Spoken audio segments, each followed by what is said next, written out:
que l'on veut se construire, il y a un problème qui se pose toujours, celui de l'orientation des objectifs. Nous avons parlé dans les précédentes vidéos de la reconstruction interne ou intérieure. Maintenant, nous sommes dans la reconstruction extérieure et nous voulons évoquer ce qui t'a toujours fait passer à côté de tes objectifs. En réalité, lorsqu'on veut réussir, on a beaucoup de possibilités et on veut les saisir toutes, oubliant que c'est ça qui est même la base de l'échec. Vous ne pouvez pas saisir plusieurs choses à la fois. Alors, comment est-ce que ça se fait? Il faut définir un projet de vie. Il faut définir un projet à long terme. Lorsqu'on a défini un projet à long terme, on va donc essayer de le segmenter. Et lorsque vous allez le segmenter, vous allez voir qu'il y aura, pour construire la grande idée, des idées secondaires qui pourront être atteintes qui pourront être résolues après un certain nombre de temps, et d'autres qui pourront l'être immédiatement. C'est à partir de là que vous allez donc pouvoir définir des objectifs à court terme, à moyen terme et à long terme. En réalité, dire qu'on définit pour sa vie des objectifs à court, à moyen et à long terme ne veut pas dire qu'on a plusieurs objectifs.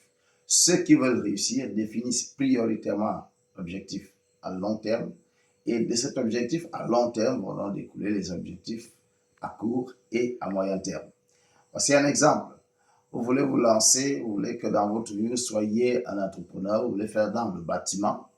Alors, vous n'avez pas totalement, ou alors vous n'avez pas toute la somme qu'il vous faut pour parvenir à cela. Qu'est-ce qu'il faut faire? Commencez votre projet avec ce que vous avez, mais ôtez déjà de ce que vous avez quelque chose pour lancer des projets à court terme et à moyen terme. Par exemple, vous pouvez décider de commencer par faire de l'élevage et l'argent qui viendra de cet élevage-là, vous allez extraire uniquement le bénéfice que vous allez reverser dans le projet à long terme. Dans le court terme, vous pouvez faire quelque chose qui peut porter sur un certain nombre de temps, 2 ans, 3 ans, 5 ans. Il peut s'agir d'une cacahuète et autres. Et là, ce que vous allez récolter là-dedans, vous allez le reverser en bénéfice dans le long terme. Ainsi, progressivement, tous vos objectifs inférieurs vont contribuer à construire l'objectif global ou alors l'objectif à long terme qui est votre vrai projet de vie. Si vous ne passez pas par cette étape et que vous voulez embrasser beaucoup de choses qui n'ont rien à voir les uns avec les autres, ou alors vous prenez chaque projet comme étant construit à part, supposez vous apporter quelque chose à part, alors vous allez être dans ce qu'on dit qui trop embrasse mal étreint. Apprenez à définir, nous l'avons dit, l'objectif à long terme qui est votre objectif de vie et maintenant, servez-vous des objectifs à court et à moyen terme pour pouvoir atteindre ou alors satisfaire vos objectifs. Nous pouvons voir tout cela dans cette portion de l'Écriture, dans cette section de l'Évangile. Et lorsque nous parlons de l'Évangile ici, nous sommes dans l'Évangile selon Luc. Dans l'Évangile selon Luc, Jésus va parler de cet homme qui veut investir, qui veut construire une tour.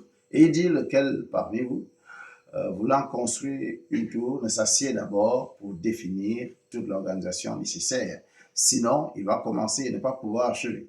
C'est ça que nous avons toujours l'habitude de faire. Nous engageons des projets, mais nous ne les achevons pas parce que nous n'avons pas pris le temps de calculer. Calculer ici revient à connaître tout ce qu'il faut, mais également trouver les moyens pour l'avoir.